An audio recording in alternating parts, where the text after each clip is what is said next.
चल रहा है।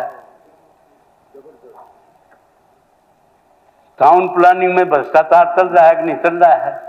आरटीए के दफ्तर में विज साहब बैठे हैं, हर आरटीए 5 करोड़ और 10 करोड़ की इनकम है महीने की।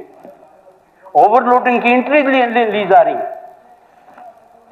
रजिस्ट्रेशन सारा गुड़गांव में कितना रजिस्ट्रेशन हो रहा है, कहाँ के लोग रजिस्टर करवा रहे हैं पता नहीं। बहुत बड़ा स्कैंडल है ये, मैं आपके माध्यम से आपको बता रहा हूं। तो डिप्टी स्पीकर सर, पूरे हरियाणा में मैं इसका जवाब दूंगा ना, मैं ठीक जवाब दूंगा, मैं ठीक। अब इन्होंने बात कही है, सुन ले यार, मैं उसका ठीक जवाब दे रहा हूँ।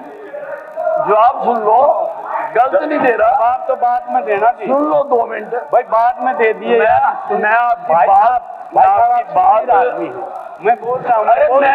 मेरी 2-3 मिनट की स्पीच और, अरे सुन तो लो 2 मिनट, और लोगों ने बोलना है यार। सुन तो लो।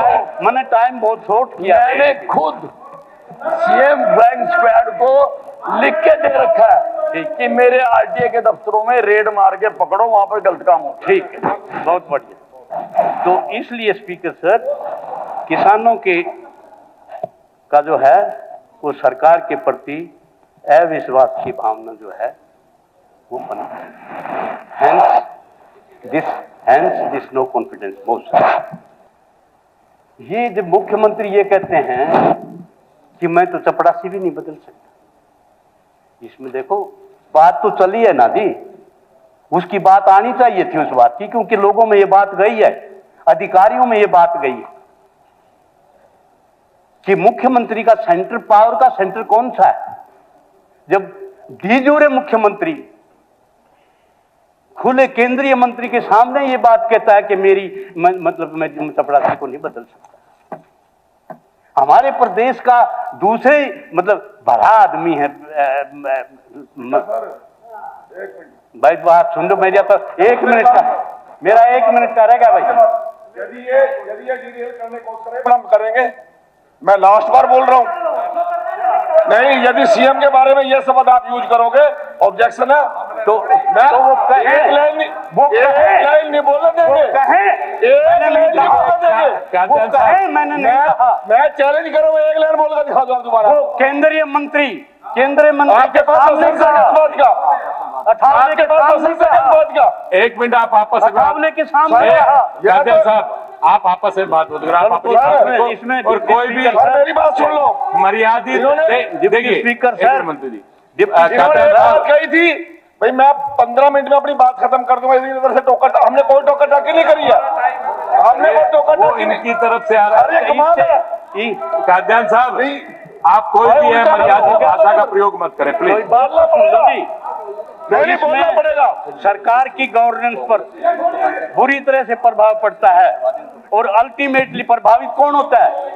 अल्टीमेटली जनता प्रभावित। आपको ये बात आपके इसके साथ साथ स्पीकर साहब नहीं, बिल्कुल सभी लोगों से निवेदन है, कोई भी है मर्यादित भाषा का प्रयोग नहीं करेगा किसी के बारे में भी। संविधान की धारा 326 के तहत जो है सुनिश्चित करती है 326 कि आम नागरिक पंचायतों के चुनाव में अपनी हिस्सेदारी, विधानसभा के चुनाव में अपनी हिस्सेदारी, लोकसभा में अपनी स्वतंत्रता के हिसाब से 326 का अधिकार देता है। लेकिन जिस ढंग से पूरे हरियाणा में डिप्टी स्पीकर सर, दीवार भी बोल रही थी, कांग्रेस का राजा दीवार भी बोल रही थी, मुर्गियां नहीं बोल रही थी, दीवार बोल रही थी। तो इस बात स्पीकर साहब, काद्यान साहब 32 मिनट हो गए, फिर समय आपको दिक्कत आएगी। 2 मिनट चल, यो एक पॉइंट है जी इसमें स्पीकर सर। 5 अक्टूबर 2024 को मतदान प्रतिशत आया 60.9, इससे बढ़कर अगले दिन 65.55, और गिनती के 1 दिन पहले 67.9, 6 पॉइंट की जो हुई है। ये क्या हुआ है? इसके साथ साथ मैं आपको बताऊं कि नहीं, डांडा साहब, आपने मुख्यमंत्री जी ने अपने भाषणों में ये बात कही है इन्होंने व्यवस्था कर रखी थी। कौन सी व्यवस्था कर रखी थी? पैसे बांट रखे थे, पैसे बांट रखे थे, या गवर्नमेंट मशीनरी का इस्तेमाल करना था, या मशीन पाड़ी गई, या मशीन बदली गई, या मशीन बदली गई? क्या हुआ स्पीकर सर? हरियाणा सरकार के प्रति बहुत बड़ा रोष हरियाणा की जनता में इस बात को लेकर है। तो आप 1 लाख लाखों आदमी दिल्ली में इकट्ठे हुए, आप नारा दिया, वोट छोड़ गद्दी छोड़, वोट छोड़ गद्दी छोड़। धन्यवाद। कृष्ण बेदी जी, धन्यवाद। कृष्ण बेदी जी,